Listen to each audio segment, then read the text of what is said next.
The clink of glasses and murmur of voices filled the dimly lit space of Velvet Hour, the upscale cocktail bar where I'd been working for the past 8 months. My fingers ached from shaking martinis all evening, and a dull throb had settled behind my right temple. 3 more hours until closing. 3 more hours until I could kick off these tortuous heels and collapse into my shabby apartment bed. "Lily, table 7 needs attention," Marco, my manager, muttered as he passed behind me, his cologne leaving a trail of sandalwood and something synthetic. I nodded, grabbing a small black serving tray and napkins. Table 7 sat in the corner, our most private booth, shrouded in shadows despite the ambient lighting that cast everything else in a soft, amber glow. Reserved for VIPs only. I hadn't seen anyone arrive, but that wasn't unusual. The wealthy clientele who frequented Velvet Hour often entered through the private entrance in the back alley. My breath caught as I approached. Even before I could make out his features, something about his presence made the air feel charged, as if the molecules around him vibrated at a different frequency. He sat alone, though the booth could accommodate 6. One hand rested on the polished mahogany table, long fingers adorned with a single platinum ring. His suit was charcoal gray, so perfectly tailored it seemed to have been created by sculptor's hands rather than a tailor's. "Good evening, sir," I said, the practiced words coming out softer than I intended. "Welcome to Velvet Hour." When he looked up, I nearly dropped my tray.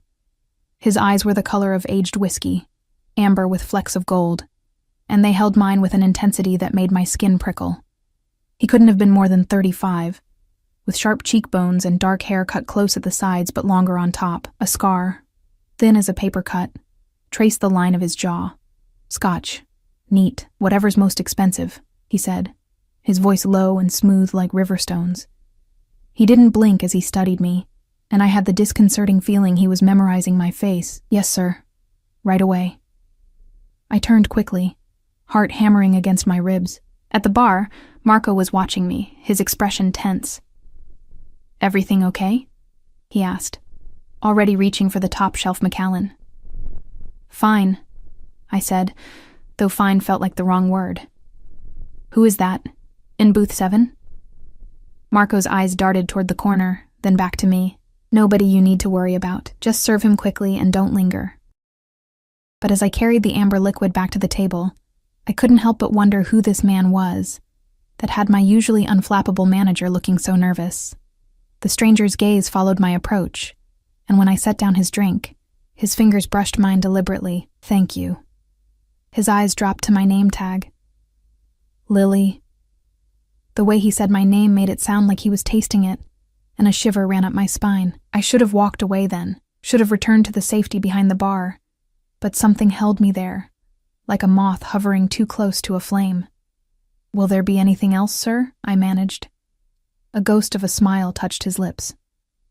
"Not at the moment." I nodded and backed away, feeling his eyes on me even as I returned to my station. Throughout the next hour, I felt his gaze tracking me as I moved around the bar, mixing drinks, serving customers. Each time I glanced toward his corner, he was watching me, that expensive scotch barely touched. Then they arrived. 3 men in dark suits entered through the main door, scanning the room with practiced efficiency. They weren't our usual clientele. Too rigid in their posture, too alert. One touched his ear, and I noticed the nearly invisible wire of an earpiece. Marco tensed beside me. "Shit," he whispered. Then louder to me, "Take your break. Now," but I couldn't move. Because one of the men had spotted the lone figure in the corner booth, and his hand was moving toward his jacket. The movement was subtle, but unmistakable to anyone who had grown up in my neighborhood. Without thinking, I grabbed a napkin and a pen. My hands trembled as I scrawled the words, "They know you're here. Run." Then I poured another scotch, placed the napkin beneath it, and moved toward table 7. The man's eyes narrowed slightly as I approached, sensing something was wrong. I set down the fresh drink, sliding the napkin directly in front of him, my body positioned to block the view from the entrance. "On the house," I said, my voice barely audible. His eyes dropped to the napkin, then back to my face. Something flickered across his expression. Surprise, maybe, before it settled back into that controlled mask. He nodded once, imperceptibly, and his hand closed around the napkin. "Thank you, Lily," he said again, But this time there was something else in his voice. A question, perhaps. Or a warning. I returned to the bar, my heart in my throat. The three men were moving now, weaving between tables with purpose. But when they reached booth 7, it was empty. My mystery man had vanished as if he'd never been there at all. Only the untouched scotch remained. The napkin gone. The tallest of the three men approached the bar, his face a carefully constructed blank. "The man who was sitting there," he said, nodding toward the booth. "Where did he go?" Marco stepped forward before I could speak. "Restroom, maybe." I wasn't paying attention. The man's cold eyes shifted to me. "And you? Did you see where he went?" I felt Marco's warning look, but something made me lift my chin and meet the stranger's gaze. "Sorry. I've been busy with other customers." A lie. My first of many where this man was concerned. The three men swept through the bar, checking the restrooms, the kitchen, every possible exit. But of course, they didn't find him. I knew, somehow, that he wasn't a man who got caught unless he wanted to be. When they finally left, Marco pulled me aside, his fingers digging into my arm.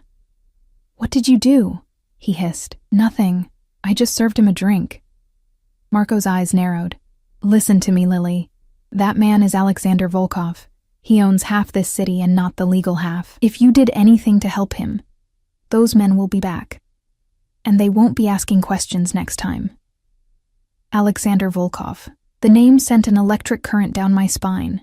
Even I had heard whispers of the Volkov family, the Russian syndicate that had emerged as the dominant force in our city's underworld over the past 5 years. They dealt in everything: drugs, weapons, human trafficking, and they left bodies in their wake. "I didn't do anything," I repeated, but my voice lacked conviction. Marco sighed. "Go home. You're done for tonight." "But my shift is over. Go. And Lily, be careful getting home." The night air hit me like a slap as I exited through the employee door into the back alley. Rain had started to fall, fine droplets that clung to my hair and eyelashes.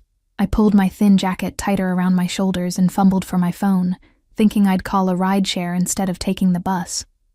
That's when I heard it, the soft purr of an expensive engine. A black Bentley idled at the end of the alley, its headlights off, windows tinted to obscurity. For a long moment, I stood frozen, water seeping into my shoes. Then the back door opened. "Get in, Lily." That same voice, smooth as polished stone. Every instinct screamed at me to run in the opposite direction. But where would I go? Back into the bar where Marco had already made it clear I wasn't welcome tonight. To my apartment, where I lived alone with a flimsy lock on the door. And if the men in suits were federal agents, as I suspected, wouldn't they be watching my place already? So I stepped forward, drawn by some force I couldn't name, until I stood beside the open door. Alexander Volkov sat inside, his face half hidden in shadow. Behind him, I could make out the silhouette of another man in the driver's seat. "Why would I get in your car?" I asked, my voice steadier than I felt. "Because you've just made yourself a target by helping me," he said simply. "And because you're curious." He wasn't wrong. Beneath my fear, curiosity burned like a hot coal. Why had I helped him?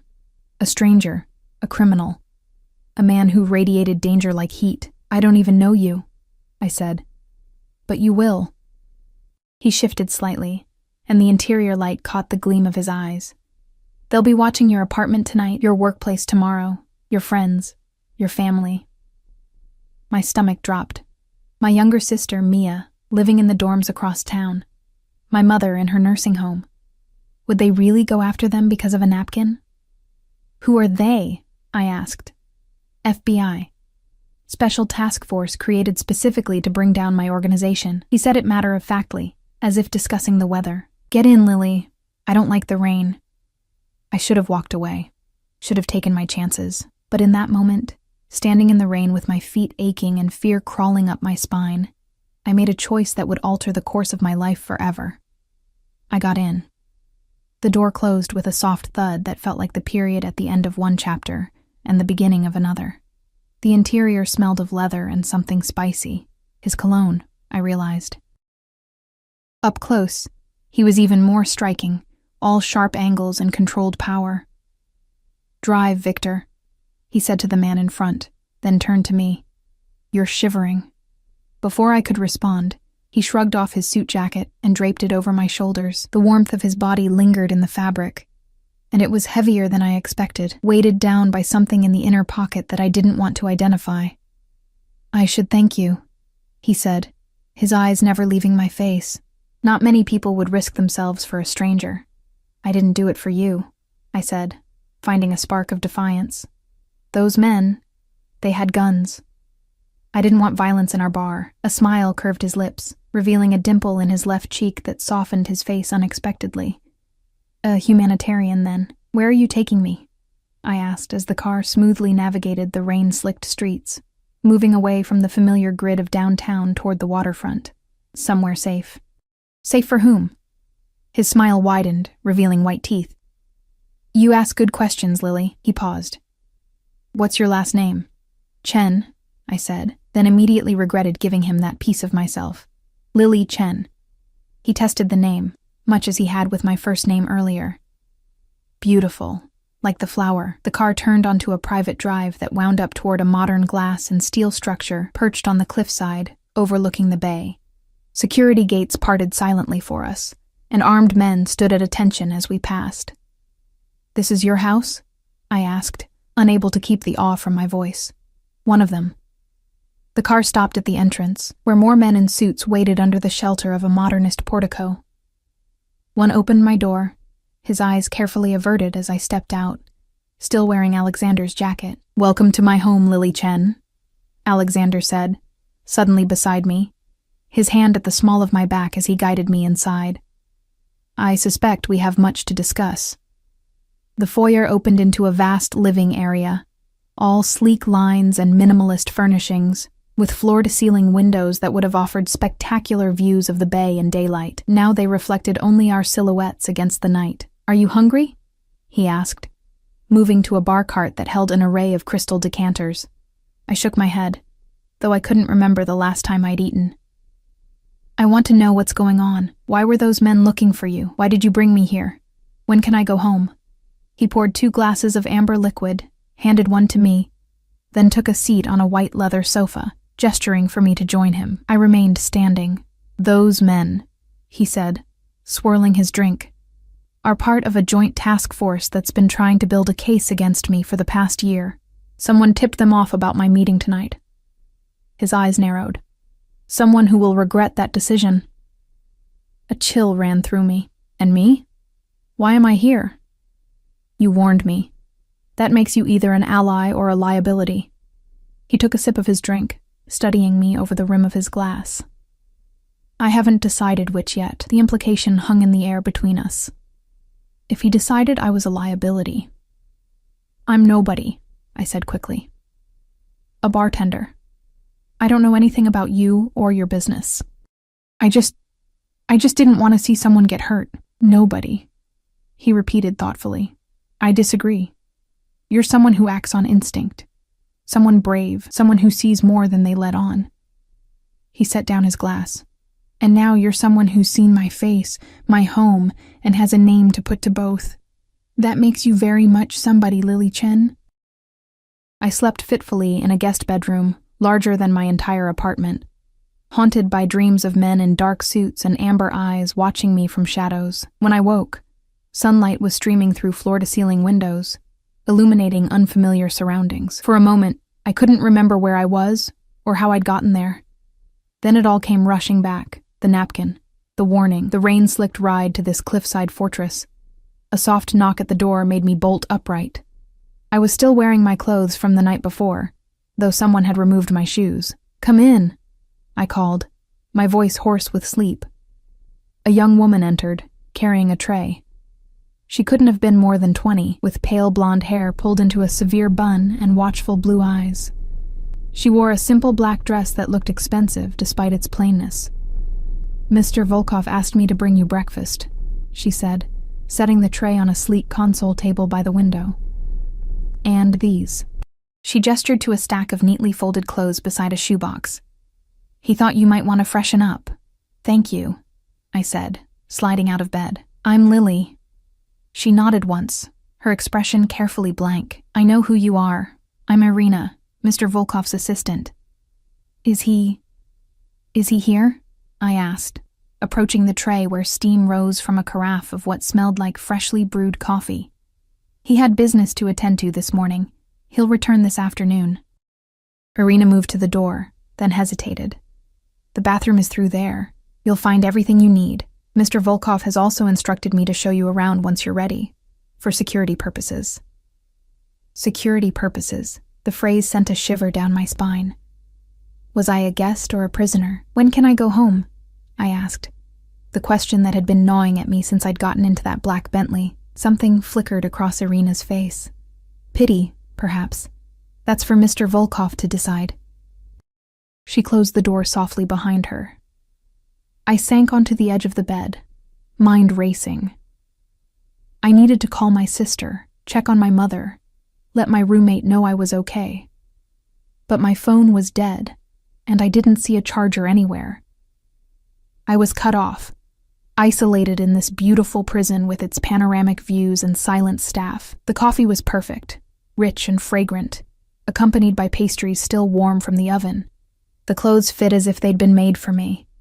Dark jeans, a soft cashmere sweater and a deep emerald that complemented my skin tone, and leather ankle boots that were both stylish and comfortable.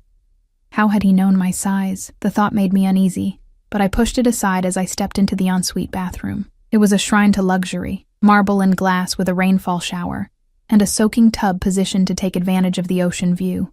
I showered quickly, using the expensive products that smelled of jasmine and vanilla, then dressed in the provided clothes, leaving my bartender uniform folded on the bed. Irina was waiting in the hallway, her posture rigid. "This way, please." She led me through the modernist mansion, pointing out rooms as we passed. A home theater, a gym, a library filled with leather-bound volumes. Every space was immaculate, designed with the same minimalist aesthetic, but there were no personal touches, no photographs or mementos. It felt more like a high-end hotel than a home. "How long have you worked for Mr. Volkov?" I asked as we descended a floating staircase to the main floor.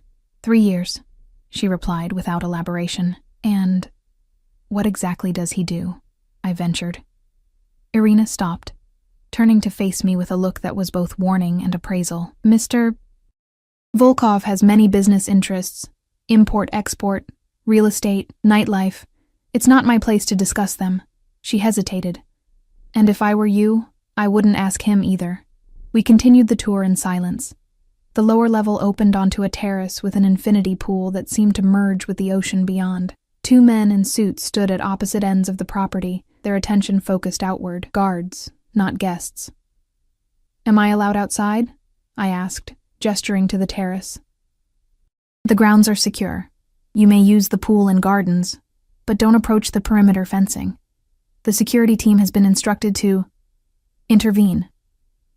The word hung in the air between us. I swallowed hard. "And if I want to leave?" Irina's expression softened slightly. "You cannot leave without Mr. Volkov's permission, for your safety as much as his." "That's kidnapping," I said, a flare of anger cutting through my fear. "Is it? You got into his car willingly. You came to his home without resistance." She studied me. "Besides, where would you go? The FBI is watching your apartment, your workplace. They've already questioned your roommate." My stomach dropped. "How do you know that?" "Mr. Volkov has sources. Your roommate told them you sometimes stay with a friend after late shifts. They'll be back, but for now they're not overly concerned." She paused. "Your sister is safe at her university. Your mother's nursing home has been under surveillance since 8 a.m.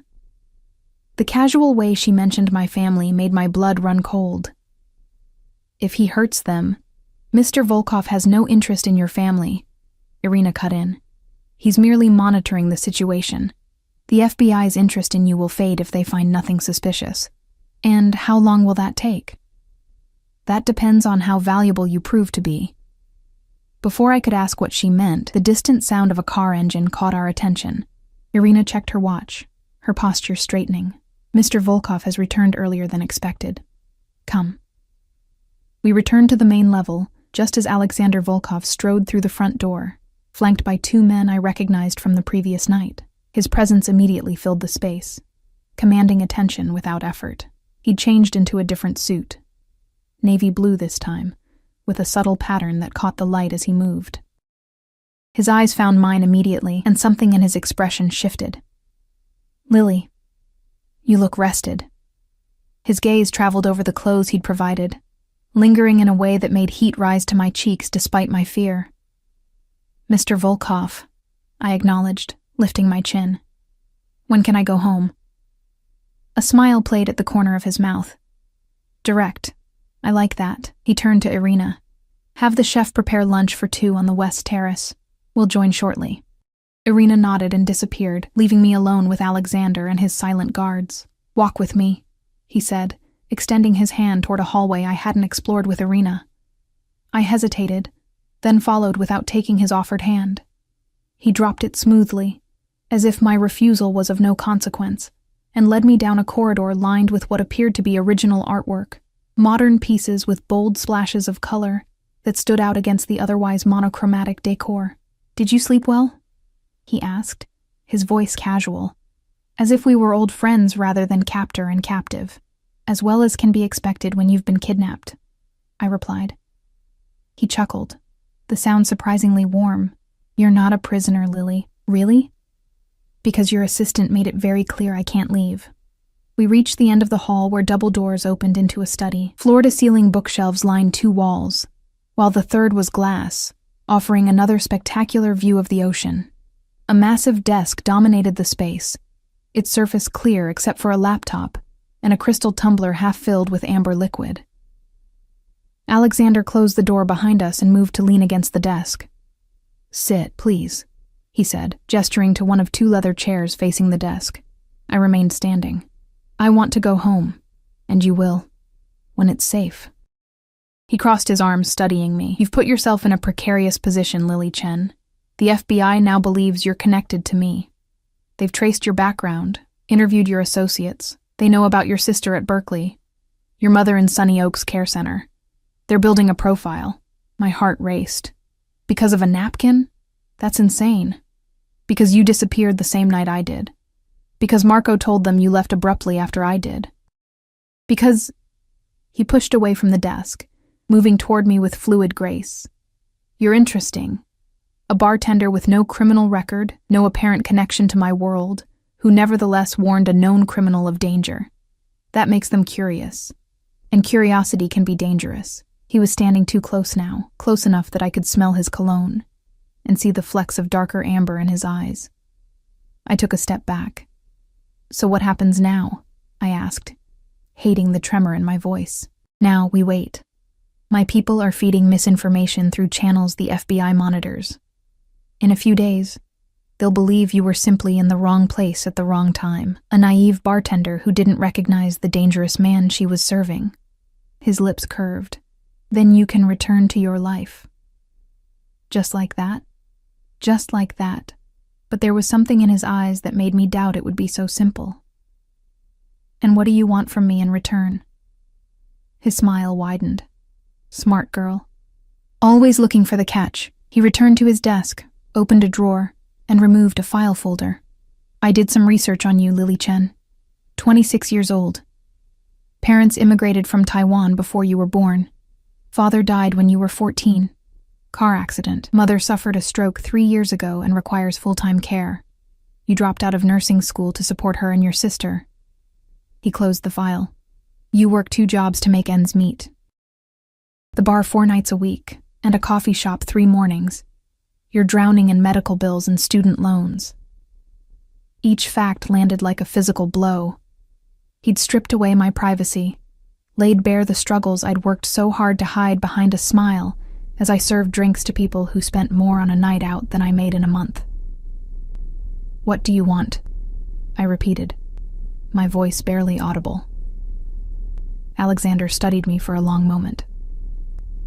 "Company for now. You intrigue me, Lily. A woman with nothing risking everything for a stranger." He moved around the desk, closing the distance between us again. "I want to know why you wrote that warning. Why you got into my car. Why you're standing here now, afraid but defiant, instead of begging for your freedom. I'm not going to beg, I said, meeting his gaze despite the fear coursing through me. Something flickered in his eyes, approval, perhaps, or hunger. No, I don't imagine you would. He glanced at his watch. Lunch should be ready, shall we? He didn't wait for my answer, simply placed his hand at the small of my back and guided me from the study. His touch was light but firm, a reminder of his control over the situation. Over me. The west terrace was smaller than the main one, more intimate, with a table set for two beneath a pergola draped with wisteria. The ocean stretched to the horizon, sunlight dancing on the waves. Under different circumstances, it would have been breathtaking. Wine? Alexander asked, as a silent server appeared with a bottle. No, thank you. He nodded to the server, who filled only one glass before disappearing back into the house. We were alone again, separated by a table set with china so delicate it looked like it might shatter if I breathed too hard. You must have questions, Alexander said, watching me over the rim of his wineglass. I had hundreds, but settled on the most pressing. Those men last night, were they really FBI? Yes. Part of an organized crime task force that's been trying to build a case against me for years. He said it casually, as if discussing a minor inconvenience rather than federal investigation. And are they right to? I challenged. Are you the criminal they think you are? His smile was slow, dangerous. What do you think? I think innocent men don't have armed guards and security perimeters. They don't kidnap bartenders who help them. Protected, not kidnapped, he corrected. And yes, I've broken laws. Many of them. I've built an empire in a world where weakness means death. He leaned forward slightly. But I have my own code, Lily, my own sense of justice. Is that how you justify it? I asked, picking at the salad that had appeared before me. Having a code? I don't justify anything. I simply am what circumstances have made me. He studied me thoughtfully. What would you do, I wonder, if your mother's care wasn't covered, if your sister had to drop out of university because you couldn't afford her tuition? My fork clattered against the plate. Don't. I'm merely asking a question. We all have lines we say we won't cross, until necessity forces our hand. He took another sip of wine. Your father wasn't merely a victim of a car accident, was he? He was driving home from his second job when he fell asleep at the wheel, working himself to death to provide for his family. Tears pricked at my eyes. How do you know that? I make it my business to know everything about people who interest me. He set down his glass. I could help you, Lily. Your mother could have the best private care. Your sister could finish her education without the burden of debt. You could complete your nursing degree. In exchange for what? I asked, though I feared I already knew the answer. His eyes held mine. We'll discuss that when the time comes. The days at Alexander's mansion blended together in a haze of luxury and uncertainty. 3 days became 5, then a week. Each morning I woke hoping it would be the day I could return to my normal life, and each night I fell asleep in that too-soft bed, still caught in his gilded cage. Alexander himself was an enigma, absent for long stretches, then suddenly appearing at my side as I walked the grounds, or sat reading in the library. He never touched me inappropriately, never threatened me directly, but his presence was always charged with unspoken tension. He asked me endless questions about my life, my thoughts, my dreams, as if cataloging every piece of me for some future use. On the 8th day, I was sitting by the infinity pool, my feet dangling in the water as I stared at the horizon, when his shadow fell across me. You look melancholy today, he said, lowering himself to sit beside me. He was dressed more casually than I'd seen before, dark jeans and a gray cashmere sweater that softened his usual intimidating appearance. I miss my family, I admitted, watching ripples spread from my feet. My sister will be worried, and my mother. I swallowed hard. She gets confused easily. She might not understand why I haven't visited. Alexander was quiet for a moment. Your sister has been told you're taking a short-notice vacation with a friend. As for your mother, I've arranged for a private nurse to visit her daily, in addition to the care she already receives. I turned to him, startled. You did what? The nurse reports that she's doing well. Her physical therapy is progressing and she seems content. A complex mix of emotions surged through me, gratitude tangled with anger at his presumption. relief shadowed by deeper unease at how easily he had inserted himself into the most intimate parts of my life. "You had no right," I said, but there was no real heat in my words. "Perhaps not," he conceded. "But I had the means." I pulled my feet from the water, tucking them beneath me. "Why are you doing all this? The clothes, the luxury, the care for my mother. What do you want from me?" His amber eyes studied me with that same intensity that had unsettled me from the first moment at the bar. "Has it occurred to you that I might simply enjoy your company?" "No," I said flatly. "Men like you don't do things without expecting a return on investment." A smile played at the corners of his mouth. "Men like me? Powerful. Dangerous." I hesitated. "Criminal. And yet you warned me that night. You got into my car." His voice dropped lower. "Why did you do that, Lily?" The truth this time. The question had haunted me for days. Why had I risked everything for a stranger? A criminal, by his own admission. I stared out at the ocean, searching for an answer that made sense.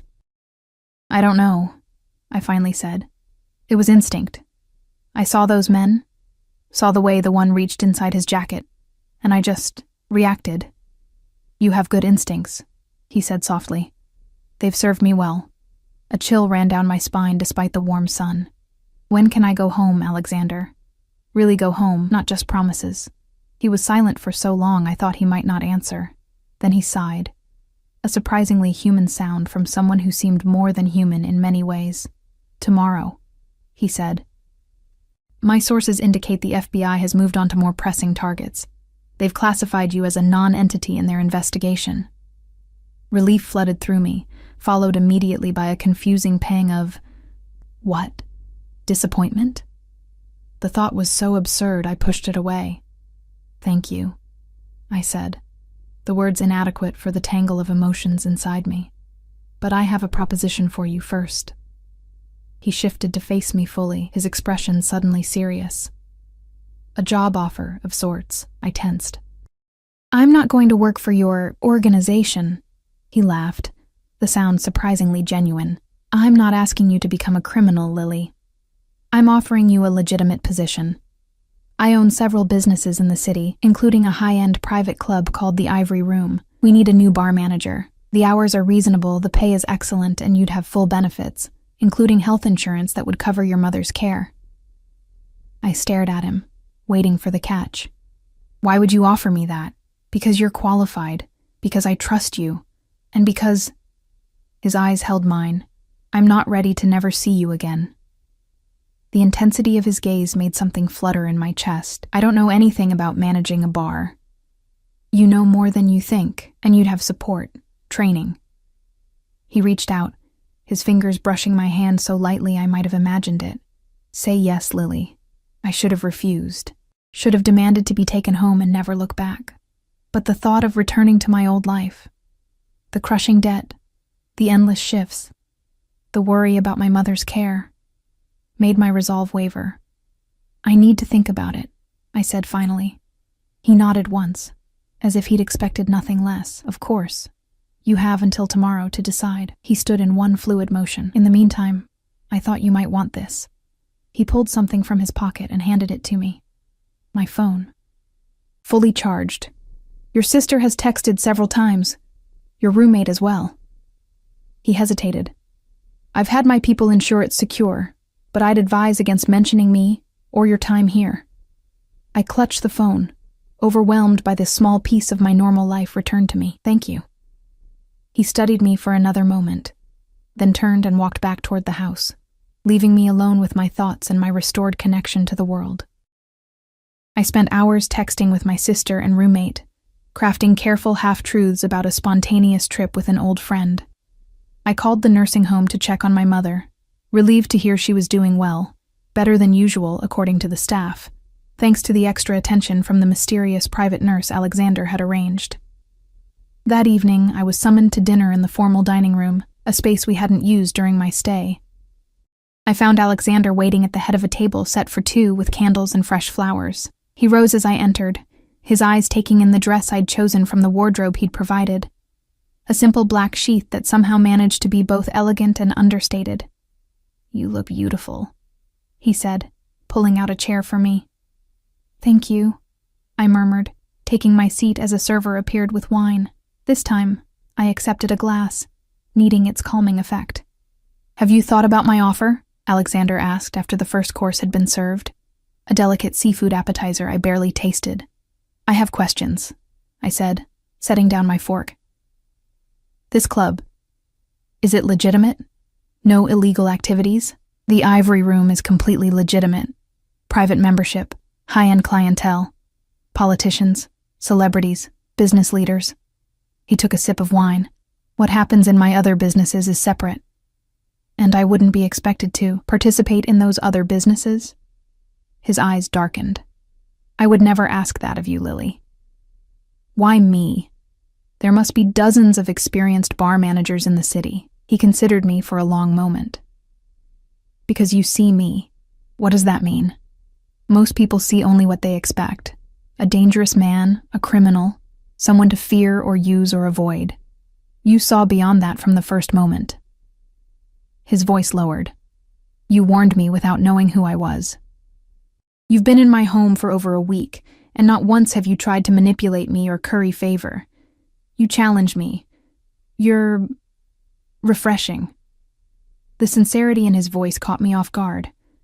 For all his power and danger, there was something almost vulnerable in his admission. "If I accept," I said carefully, "I want something in return." His eyebrow rose slightly. "Name it." "My life stays separate.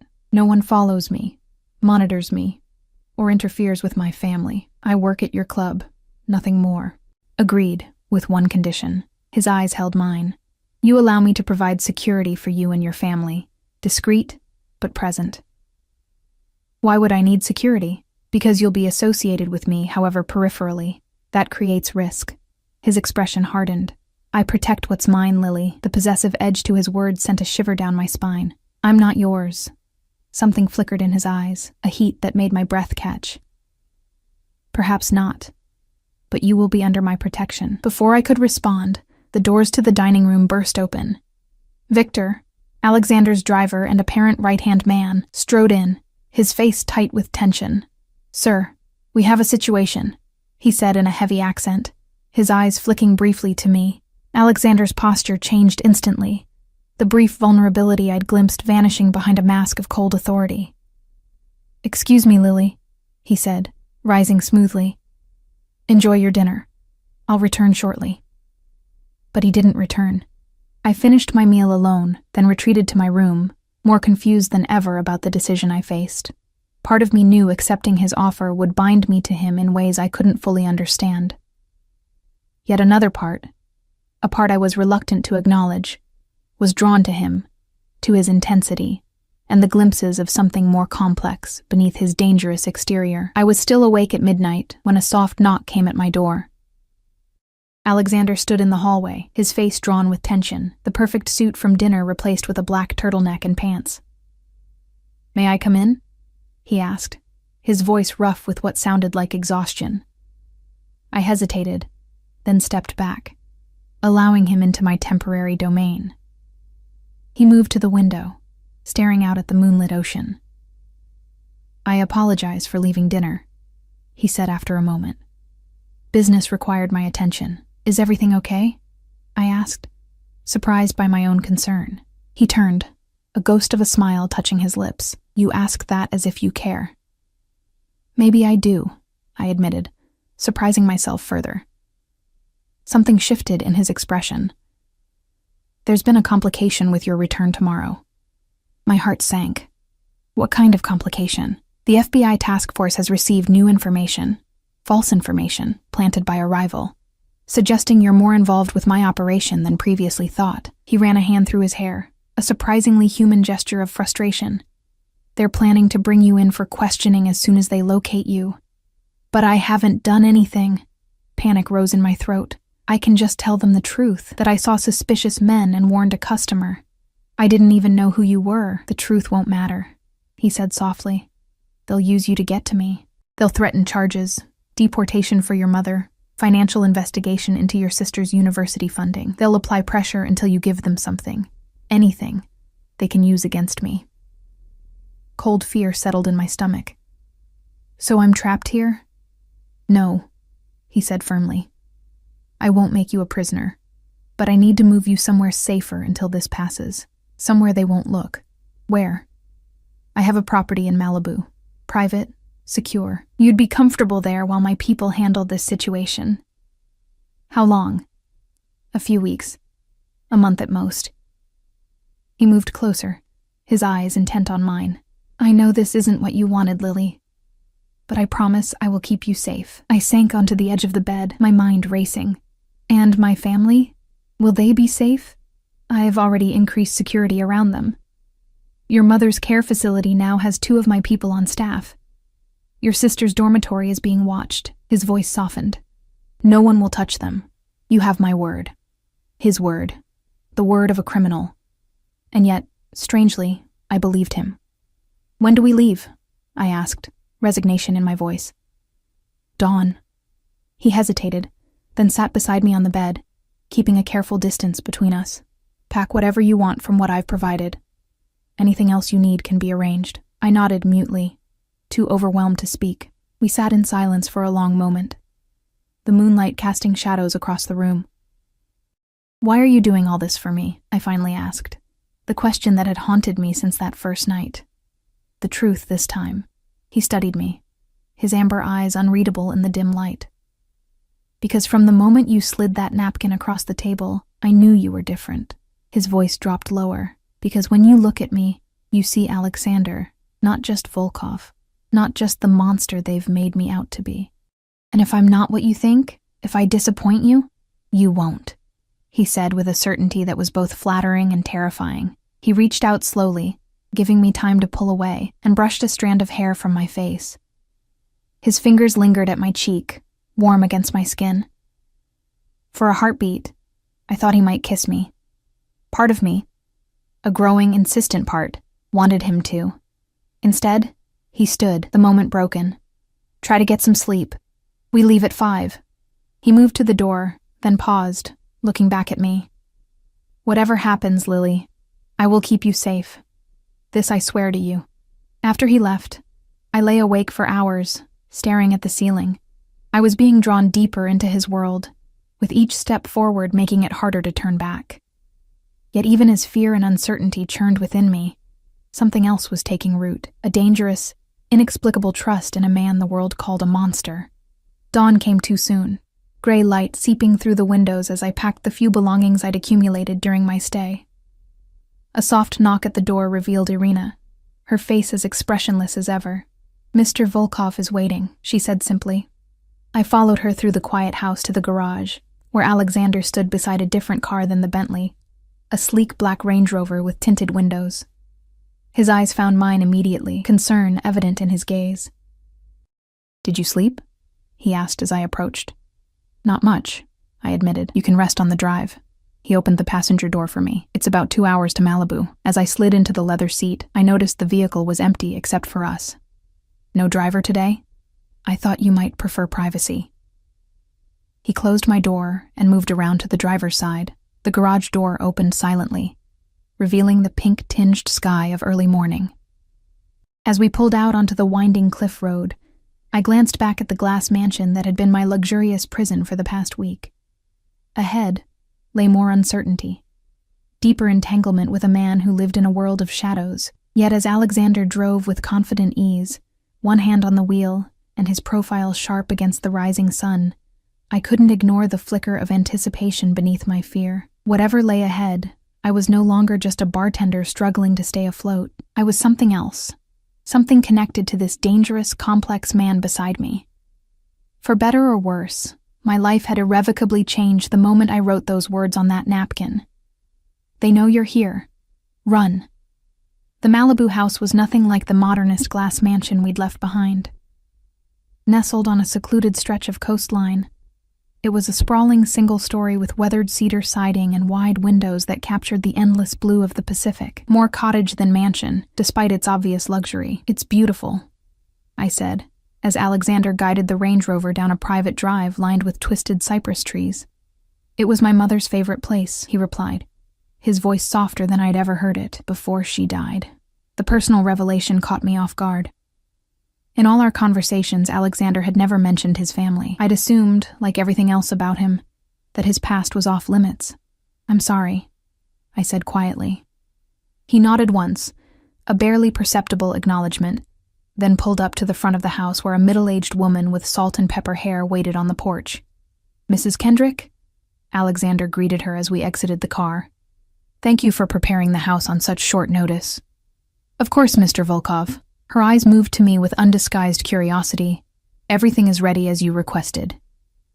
"This is Lily Chen," Alexander said, his hand coming to rest at the small of my back. "She'll be staying here for a while. Please ensure she has everything she needs." Mrs. Kendrick's eyes widened slightly, and I realized with a jolt that this was unusual, that Alexander didn't typically bring women to this particular retreat. "Of course, sir. Miss Chen, it's a pleasure to meet you." "Likewise," I managed, increasingly aware of the warmth of Alexander's hand through the thin material of my blouse. The interior of the house was a revelation, warm and inviting, with comfortable furniture, colorful textiles, and shelves lined with books and small treasures that spoke of a life well lived. It was the antithesis of the cold, minimalist palace we'd left behind. "This doesn't seem like your style," I observed, as Alexander led me through to a back deck that overlooked the ocean. "It isn't," he admitted. "My mother decorated it. I've never changed anything." He paused, gazing out at the waves. "She was an art professor before she met my father. Before everything changed. Again. That glimpse into a past I hadn't expected him to share. What happened to her? For a moment, I thought I'd pushed too far. His jawline hardened, and his eyes grew distant. Then he sighed. "She died when I was 15. Cancer. My father." He trailed off, his hand tightening on the deck railing. "My father couldn't bear to look at this place afterward. Too many memories. So it became mine." "And your father?" I ventured, sensing there was more to the story. Alexander's eyes met mine, cold and hard as amber stones. "He was murdered 3 years later. A rival organization. I was 18. He said it matter-of-factly, but I could see the old pain beneath a practiced indifference. I inherited everything. His businesses, his enemies, his empire. At 18? I struggled to find the right word. Traumatic? Character building? A fucking tragedy?" His laugh was bitter. "All of the above, perhaps." I moved to stand beside him at the railing, close but not touching. "I'm sorry," I said again, inadequate words for the layers of loss he'd just revealed. "Don't be. It made me who I am." He turned to face me fully. For better or worse, there it was, the unspoken question that had hovered between us since our first meeting. Was he monster or man, criminal or victim of circumstance? The line blurred more with each revelation. "Mrs. Kendrick lives in the guest house down the path," Alexander continued, clearly wanting to change the subject. "She manages the property and will handle meals and anything else you need. There's a private beach accessible only from this property. You're free to use it, but don't venture beyond the property line markers." "More security concerns?" I asked. "Always." His phone buzzed, and he checked it with a frown. "I need to make some calls. Your room is through there." He gestured to a door off the main living area. "Make yourself comfortable. I shouldn't be long." He disappeared into what appeared to be a study, leaving me alone to explore my new gilded cage. The room he'd indicated was lovely, airy and bright, with a 4-poster bed draped in soft linens and a wall of windows that opened onto a private section of the deck. A vase of fresh wildflowers sat on the dresser, their scent filling the space with sweetness. I unpacked the few clothes I'd brought, then wandered back to the main living area, drawn to the bookshelves that lined one wall.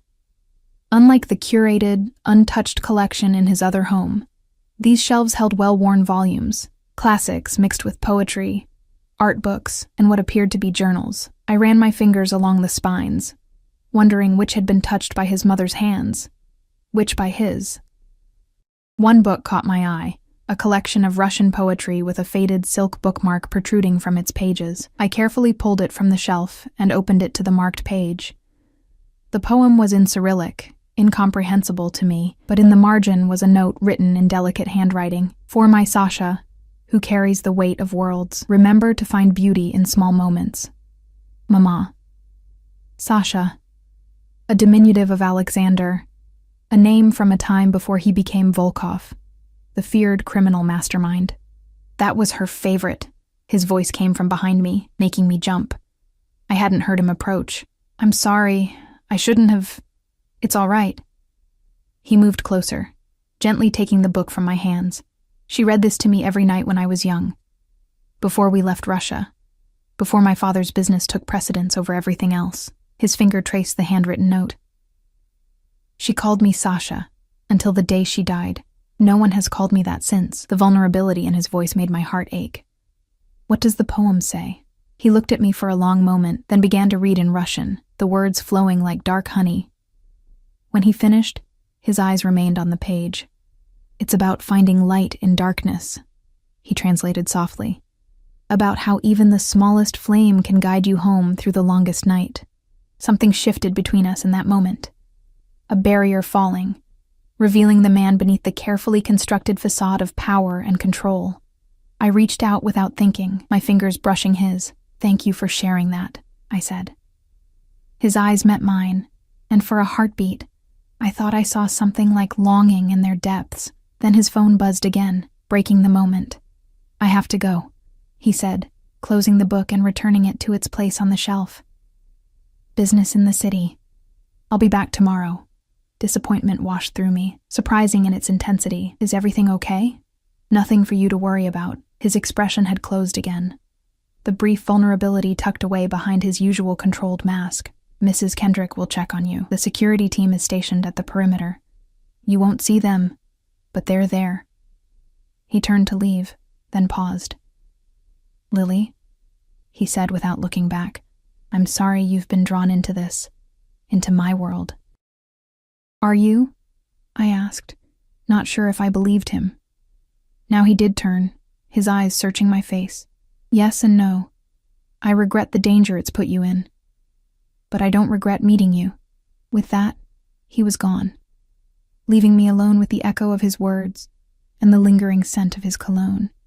Days passed in a strange, dreamlike state. The Malibu house became a sanctuary of sorts, a beautiful prison with the endless Pacific as its most effective barrier. Mrs. Kendrick proved to be a quiet but kind presence, providing meals and conversation when I sought it, discretion when I didn't. I spent hours walking the private beach, reading books from the shelves, and trying not to count the minutes until Alexander's return. He came back 3 days later, arriving as the sun was setting, casting the waves in shades of gold and crimson. I was on the deck, wrapped in a cashmere throw against the evening chill, when I heard the crunch of tires on the gravel drive. I didn't move, waiting as his footsteps approached across the wooden deck. He stopped beside my chair, loosening his tie as he gazed out at the ocean. Beautiful, isn't it? He said quietly. Yes. I looked up at him, noting the shadows beneath his eyes, the tension in his shoulders. You look tired. A small smile touched his lips. Concerned about my welfare, Lily? Maybe. I gestured to the chair beside me. Sit. Tell me what's going on. He hesitated, then sank into the chair, running a hand through his hair. It's complicated. I have time, I said dryly. Plenty of it, in fact. That earned a genuine laugh, a rare sound that transformed his face. Fair enough. He leaned back, his posture relaxing slightly. The FBI task force has expanded their investigation. They've frozen several of my legitimate business accounts. They're pressuring my associates, threatening charges unless they cooperate. And have they? Cooperated? His eyes hardened. Some have tried. Others know better. I shivered, not entirely from the cool evening air. What happens to those who cooperate? That depends on what they share and how valuable they are to my operation. His voice was matter-of-fact, but I heard the dangerous edge beneath. Do you hurt them? I asked, needing to know despite fearing the answer. Alexander was quiet for a long moment. I do what's necessary to protect what's mine, he finally said. But I take no pleasure in it if that's what you're asking. It wasn't an answer. Not really. But it told me enough. This man, who shared poetry and childhood memories, was still the criminal the FBI sought. The man capable of violence, perhaps even murder. Why tell me this? I asked. Aren't you worried I'll use it against you someday? His gaze was steady. You've had multiple opportunities to escape, to contact authorities. You haven't. I frowned. What do you mean? I've been under guard, constantly. Have you? A smile played at the corners of his mouth. The security team has orders to monitor the perimeter, not to prevent you from leaving.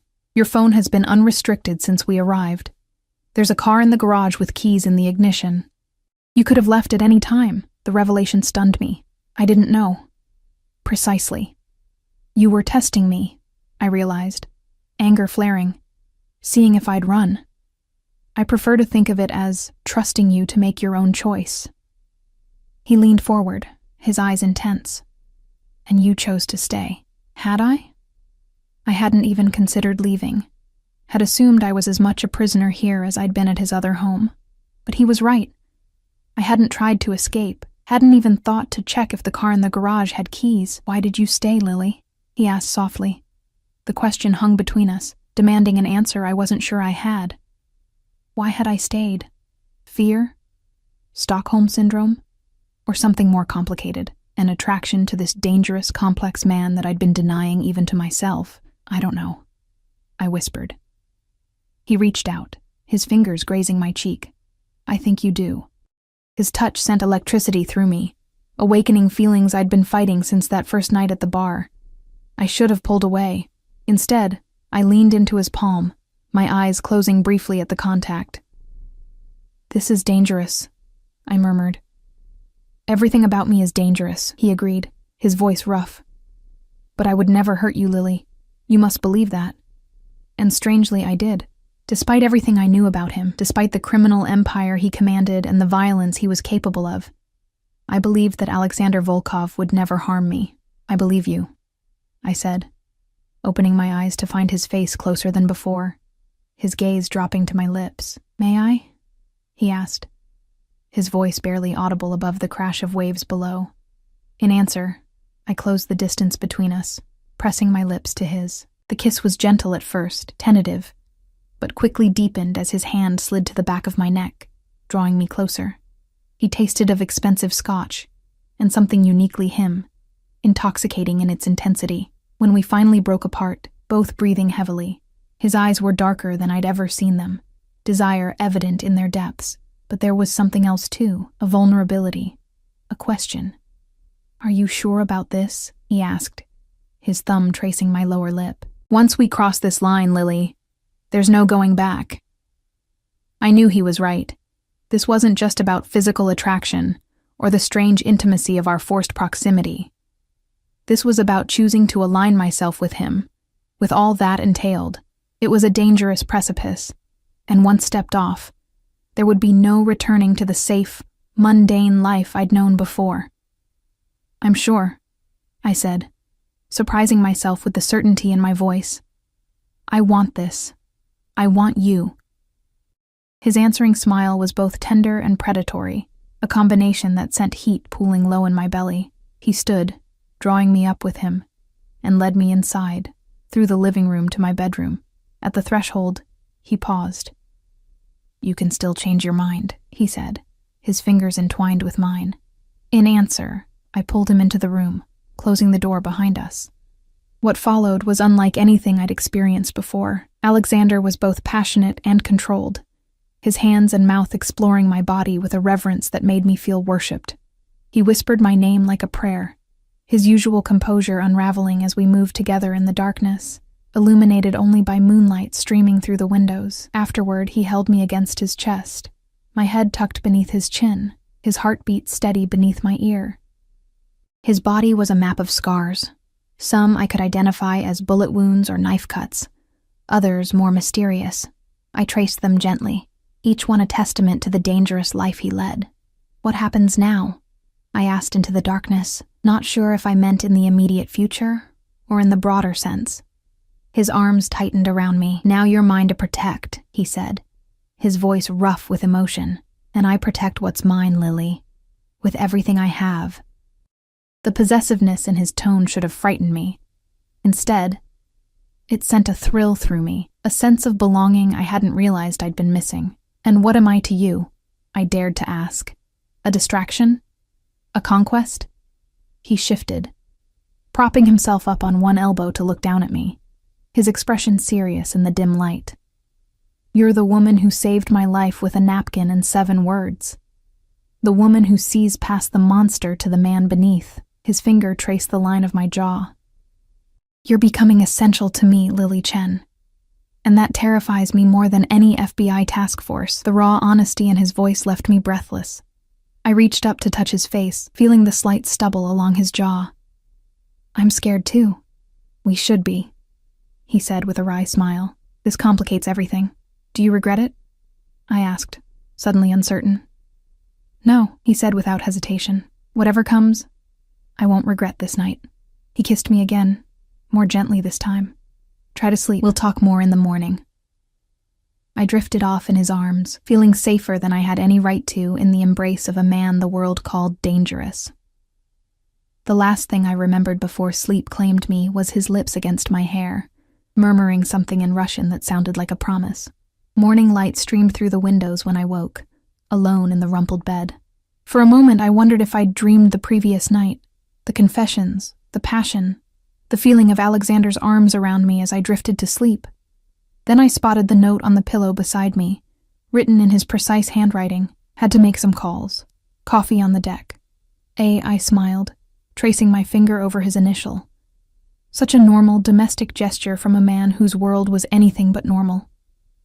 After a quick shower, I dressed in a simple sundress from the wardrobe Alexander had provided and made my way to the deck. He was there, as promised, seated at the small table with 2 cups of coffee and a plate of pastries. He wore only dark trousers and a white shirt, unbuttoned at the collar, his usual perfect tailoring replaced by something more casual, more intimate. He rose as I approached, his eyes warming as they took me in. "Good morning," he said, pulling out a chair for me. "Good morning."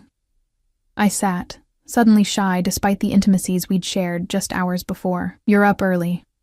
"Business never sleeps." He handed me a cup of coffee, prepared exactly as I preferred it. "How did you rest?"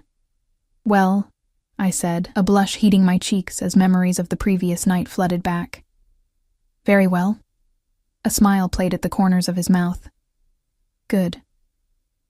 We ate in comfortable silence for a few minutes, the only sounds the crash of waves below and the occasional cry of seagulls. It felt surreal, this peaceful domestic scene with a man who commanded a criminal empire. "We need to talk about what happens next," Alexander finally said, setting down his coffee cup. My stomach tightened.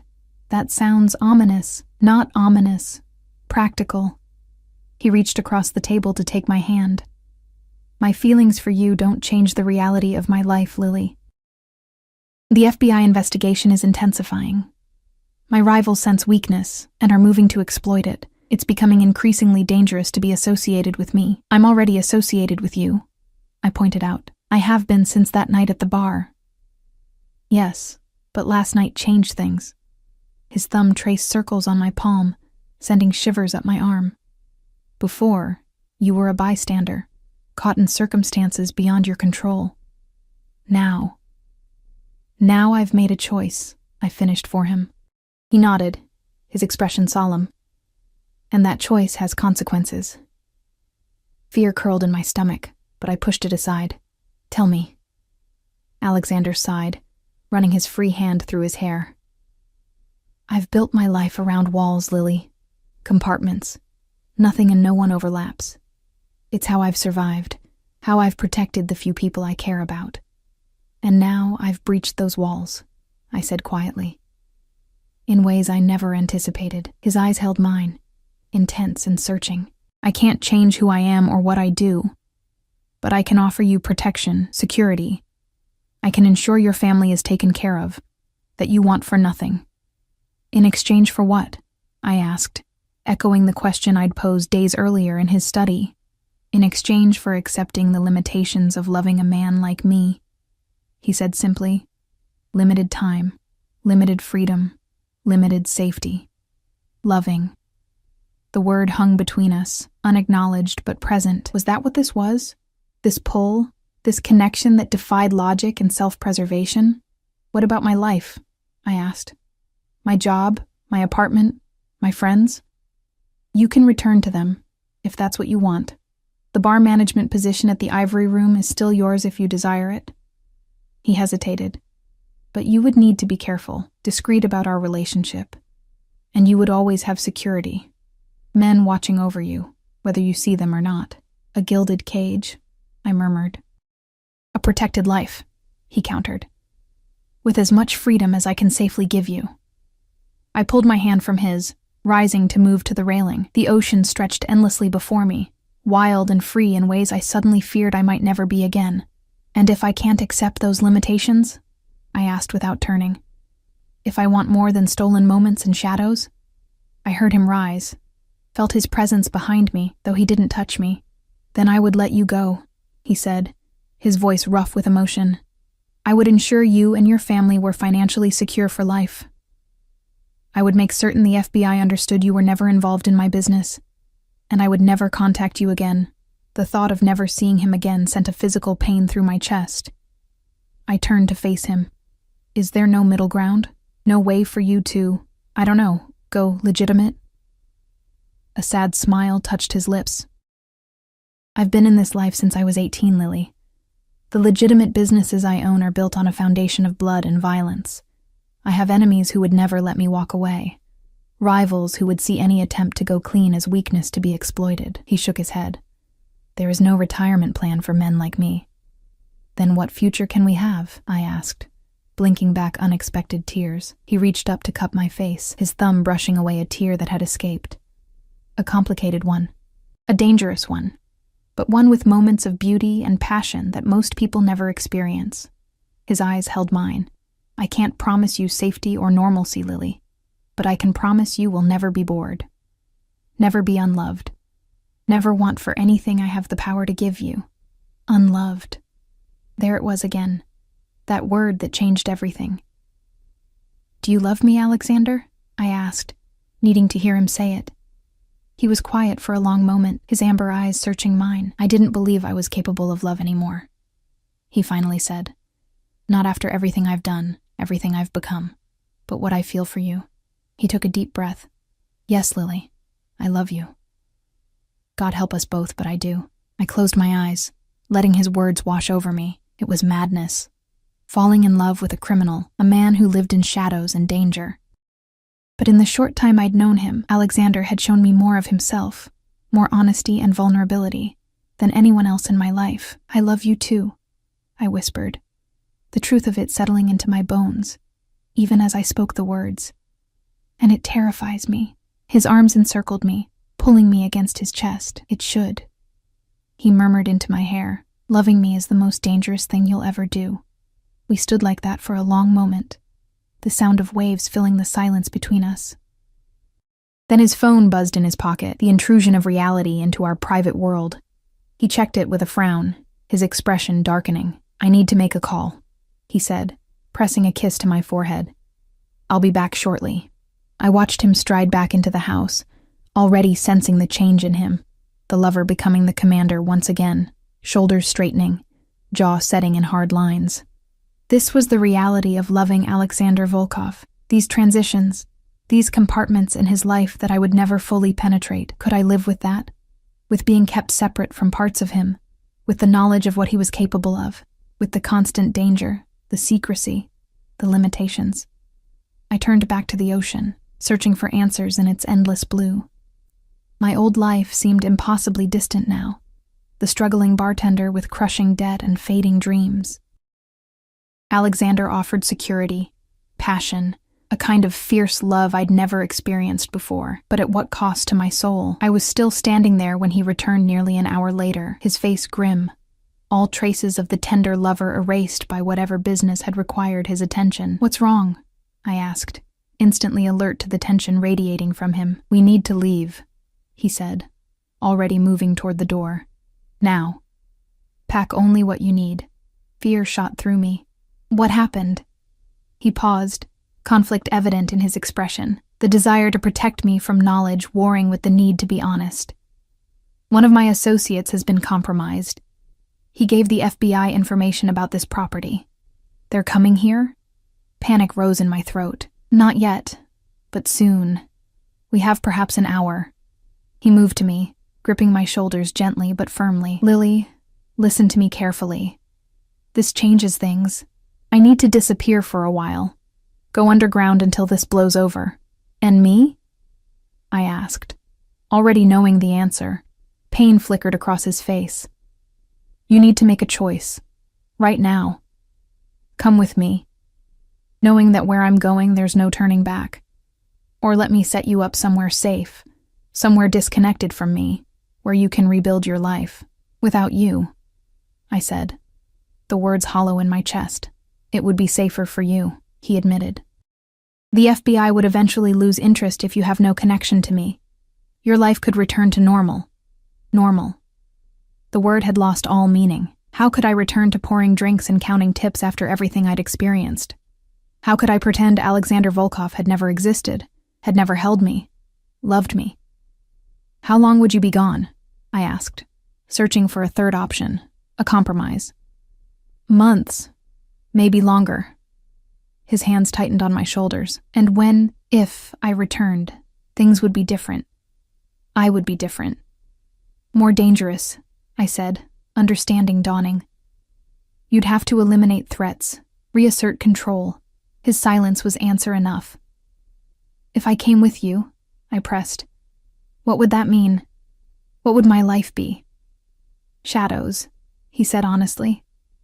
Different names, different cities, limited contact with your family, always looking over your shoulder. His eyes held mine, but you would be with me, protected, loved. It was an impossible choice, safety without him or danger at his side. Yet even as I contemplated it, I knew my heart had already decided. Perhaps it had decided that first night when I slid a napkin across a table to a dangerous stranger. I need to call my sister, I said, and arrange for my mother's care. Understanding dawned in his eyes. Lily. I'm coming with you, I said, cutting him off. I chose you that night at the bar when I wrote that warning. I've been choosing you every day since, whether I admitted it to myself or not. Relief and concern warred in his expression. You understand what you're giving up? I understand what I'm gaining, I countered. You, us, whatever that means, whatever it costs. He pulled me to him then, his kiss desperate and promising at once. I will keep you safe, he murmured against my lips. I will make this worth the sacrifice. I know, I said, and in that moment, I did know. With a certainty that defied logic or reason, whatever darkness lay in Alexander's world, whatever danger we faced, we would face it together. We packed quickly, taking only essentials. Alexander made calls, his voice shifting between languages as he arranged our escape. I called my sister, telling her only that I was taking a job overseas, that I would be in touch when I could. Alexander transferred funds to an account in her name, enough to cover our mother's care for years to come, enough that she would never have to worry about money again.